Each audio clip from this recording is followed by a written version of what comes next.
Sir का आज मुंगेर आगमन हुआ और गरीब चौपाल यात्रा जो गरीबों को और उनके सहारा बनकर आप निकले हुए हैं, एक सूत्र में बांधने का भी काम किया जा रहा है। क्या संदेश देना चाहेंगे बिहार वासियों को? देखिए, हमारी पार्टी गरीबों की विचारधारा पर चलती है। गरीबों को आगे बढ़ाने के लिए, उनको विकास दिलाने के लिए, उनका अधिकार दिलाने के लिए हमारी पार्टी काम कर रही है। उसी सिलसिले में हमारी पार्टी का कार्यक्रम है जिसका नाम है गरीब चौपाल। हम लोग ने सोचा है कि जो गरीब पटना आते हैं, जो गरीब होते हैं, उनके पास आने जाने का भाड़ा नहीं होता है। एक दिन की दिहाड़ी या 2 दिन की दिहाड़ी उनकी ख़त्म होती है और गरीब हो जाते हैं। तो क्यों ना हम उन गरीबों के पास जाएं, उनको हम पटना नहीं आना पड़े, इसलिए गरीब चौपाल यात्रा का कार्यक्रम चल रहा है। हर ज़िले में हमें कार्यक्रम चल रहे हैं। गरीबों के पास बैठते हैं, उनसे बात करते हैं, उनके आवेदन के शक्ल में जो भी वो आवेदन देते हैं, उनके अपनी समस्याओं का उसका निष्पादन करने की कोशिश ज़िले में भी करते हैं। और वहाँ जहाँ हमारे पटना में सेल बना हुआ है, वहाँ से हम कोरेस्पॉन्डेंस करते हैं, संबंधित विभाग को फ़ोन करते हैं और पूरी कोशिश करते हैं कि उनकी समस्याओं का समाधान हो सके।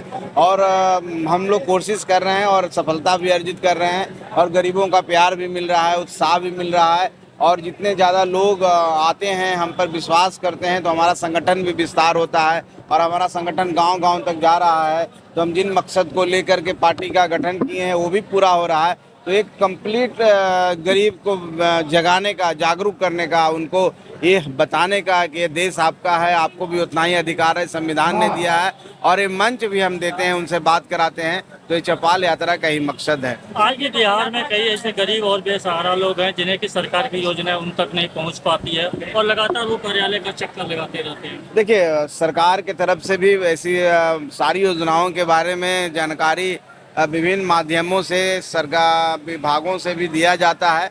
लेकिन आपकी बात को भी मैं सत्य मानता हूं कि हाँ, ऐसे अभी भी बहुत सारे लोग हैं। उन्हीं लोगों को टारगेट कर करके हम लोग वहां जाने की कोशिश कर रहे हैं। हमारी पार्टी, क्योंकि हमारे कार्यकर्ता गरीब हैं, उसी समुदाय से आते हैं, तो हम अपना संगठन का विस्तार उनके बीच में जाके करते हैं। उनके बीच में जा करके उनसे पारिवारिक माहौल बनाते हैं और उनको हम कहते हैं कि हम आपके हैं, अपना दुख दर्द को बोलिए। तो इससे जो बातें, जो रोशनी उन तक नहीं पहुंच पाती है, हिंदुस्तानी और मोर्चा सेकुलर के माध्यम से हम वहां पहुंचने की कोशिश करते हैं और हम अब सफलता धीरे धीरे अर्जित कर रहे हैं। हम समझते हैं कि मुहिम कायम चलता रहेगा, लगातार चलता रहेगा और हम प्रखंड में भी जाएंगे, पंचायत में भी जाएंगे। एक दिन जरूर आएगा 5-10 सालों में कि हम एक एक गरीब को जागृत कर देंगे और जो अपना अधिकार मांगेंगे और अपना विकास खुद करेंगे। सर, एक सवाल है कि आप लघु सिंचाई विभाग के मंत्री हैं, तो अगर मूवी की बात करेंगे जाए तो क्या क्या क्षेत्र में काम चल रहा है? देखिए, लघु समस्या है बहुत किसानों, निश्चित तौर पर लघु सिंचाई विभाग खेतों तक पानी पहुंचाने का काम करता है, सिंचाई के लिए, जो किसानों के सिंचाई के लिए होता है। मुंगेर में भी ऐसे बहुत सारी योजनाओं का चयन हुआ है, काम हो रहा है, आने वाला समय में होगा। हमारा विभाग 2030 तक ये हम लोगों ने सर्वे कराया है। हम ये सोच रहे हैं कि एक एक खेत जो असिंचित है उसको हम सिंचित करें, एक खेत तक कैसे हम पानी पहुंचाएं, इसके लिए हम लोग काम कर रहे हैं। उसके बहुत सारे आयाम है, सतही योजना है, अंडरग्राउंड वाटर भी है, जो उसके ट्यूबवेल के माध्यम से हम कर रहे हैं। ऐसे बहुत सारी योजना है। निधि नलकूप, जो मुख्यमंत्री निधि नलकूप है, उसके माध्यम से कर रहे हैं। तो हम तालाब भी बनाते हैं, उनको वाटर को रोकने का काम करते हैं, जिससे होता है कि वाटर लेवल बढ़ता है। तो हमारा मुख्य काम है सिंचाई के साथ साथ पानी के जो स्तर है उसको ऊंचा करना, और इसके लिए बहुत सारे कार्यक्रम है। हम लोग निश्चित तौर पर 30 तक सर्वे किए हैं, अभी भी काम चल रहा है।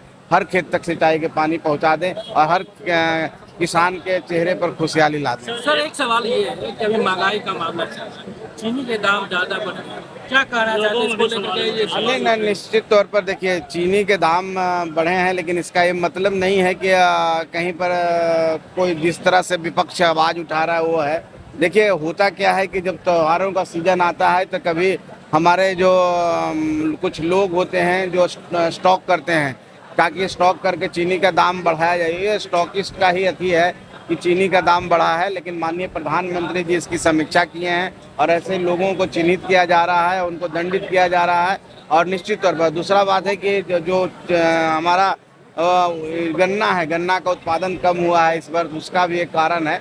तो सरकार इसके लिए कोशिश कर रही है, आयात करने की भी कोशिश कर रही है, ताकि सारा चीज़ जनरलाइज हो जाए और दाम कम हो जाए। सर, एक सवाल है, लंबे समय से बिहार में अभी आप गरीब चौपाल यात्रा निकाल रहे हैं। तो इतने लंबे सरकार में रहने के बाद क्या वजह है कि आप गरीब चौपाल यात्रा निकालें? देखिए आप गरीब की बात करते हैं और आप भी पत्रकार हैं, गरीबों के बीच में गए होंगे। एक समस्याओं का पहाड़ है, ये भी आप जानते हैं। और एक दिन में कोई माउंट एवरेस्ट नहीं पर पहुंचता है, बहुत सारे प्रक्रिया हैं, मेहनत करना पड़ता है। उसी तरह से हिंदुस्तानी अवाम मोर्चा सरकार अपना काम कर रही है और सरकार के काम में कोई कमी नहीं है। लेकिन मैं मानता हूं कि कुछ ऐसे लोग हैं जो आज भी उस सरकार की योजनाओं को हाँ उनके तक पहुंचाने का काम नहीं करते। हम पार्टी वही काम कर रहा है, हम डायरेक्ट संवाद कर रहे हैं गरीबों से, अपना परिवार बना रहे हैं, अपने कार्यकर्ता बना रहे हैं और अपनी उनकी बातों को हम ला रहे हैं। गरीब का मतलब होता है कि अपनी समस्याओं को भी नहीं बता पाते हैं। आप ने नहीं देखा है, मैंने देखा है कि मुझे सादे कागज में आते हैं, कुछ लिखा हुआ नहीं रहता है, तो गरीब ऐसे होते हैं। तो उनके लिए हम कोशिश कर रहे हैं, उनको मंच दे रहे हैं, उनको एम्पावर्ड कर रहे हैं, उनमें जागरूकता ला रहे हैं, उनके संवाद ला रहे हैं ताकि वो खुद अपनी बातों को कहे और सरकार के समक्ष बात आएगी, सरकार अपना काम करेंगे।